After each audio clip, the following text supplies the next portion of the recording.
Hey, it's hammer time. Very excited to be here as with the owner and president of the Arizona Cardinals, Michael Bidwill, today for our latest installment. Michael, if I could just start out with this. Everyone knows you as the president and owner of the Arizona Cardinals, and I did promise, I have to promise the people who are watching this that even though I'm wearing Cardinals gear, this is going to be a hard-hitting interview. Thank you, Glenn, and thank you for coming down to the Cardinals training facility today. And we'll get to football because, Sure. Let's face it, that counts a lot more than anything else. Right. But I wanted to start, you have been, to me, there are a handful of business leaders that are at the top of the top. You are at the very, very top of the list in terms of what you've done for this community. And I'd like you to talk a little bit about why you're so connected and involved with, I think people understand why you're so active with the Arizona Cardinals, right. But why your involvement on the business side of things for this state? Well, I don't know. I mean, I think that, first of all, it's fun. I like competing. I like being part of a team. I consider my team Arizona. And it's fun to go out there and compete for economic development projects and feel like, we're really doing something in the community that's important. And, if it wasn't fun, I wouldn't be doing it, but I'm having fun at it. And it's a challenge. If it was easy, kind of anybody could do it. But there's some challenges.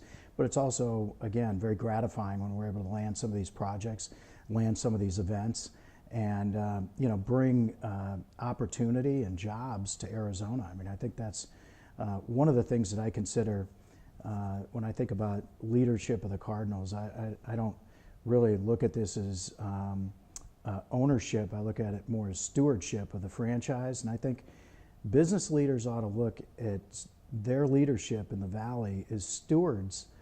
It's our time to lead. And that's the way I look at it. It's our time to lead. It's not my father's time, and it's not another generation's time. It's our time. So, you always want to leave things better than you inherited them.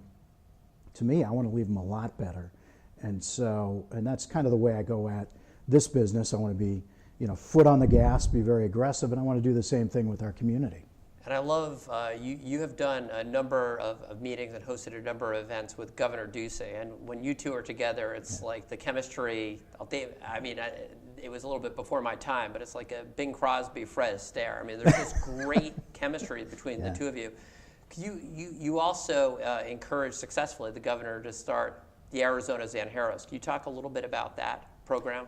Well, I thought, he needed to have a private sector group that could help him accomplish some of his goals. I mean, he has a very powerful position as the governor of the state of Arizona, but also there's some limitations to what you can do in the public sector.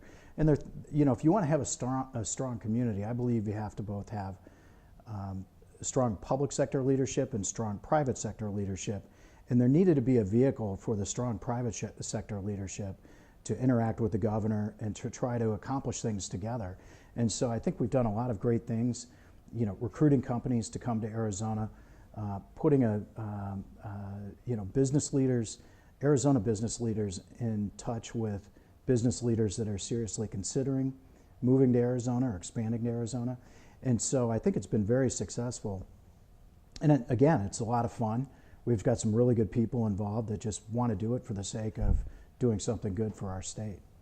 Well, and just to transition into tourism and the importance of sports tourism, we're going to have our fourth Super Bowl in Arizona, and there's no doubt in my mind it's because you orchestrated number 4 in 2023. Could you talk a little bit about the importance of sports tourism to the state's economy? Well, certainly I can. 3 years ago when we had Super Bowl 49 here, there was an economic impact of $720 million. And that's an independent study that was done by the Walter P. Carey School of Business at ASU. So those aren't our numbers, those are their numbers. And I think everybody that was here at the time knew this town was just on, it was on steroids with economic activity and visitors and all sorts of great activities. And, the eyes of the world, and certainly the United States, were on the greater Phoenix area, and it was just terrific for Arizona. So when I look at that, when I look at the Final Four, I look at the college football championship game, I look at the Waste Management Phoenix Open that brings people every year, the Fiesta Bowl that brings people every year, spring training is a huge driver. You know, it's, when you add all these things up and spread them across the years, it's literally billions of dollars of revenue for our tourism industry. And our tourism industry is transportation, it's lodging, it's restaurants, it's all sorts of small businesses that are benefiting from this. And plus, it's just fun to have those bragging rights when we're out there pitching some of these other businesses, because I think people want to live someplace where it's relevant. And certainly when you're hosting Final Four, Super Bowls, a major PGA tournament, spring training every year, there's no doubt that we're a relevant community.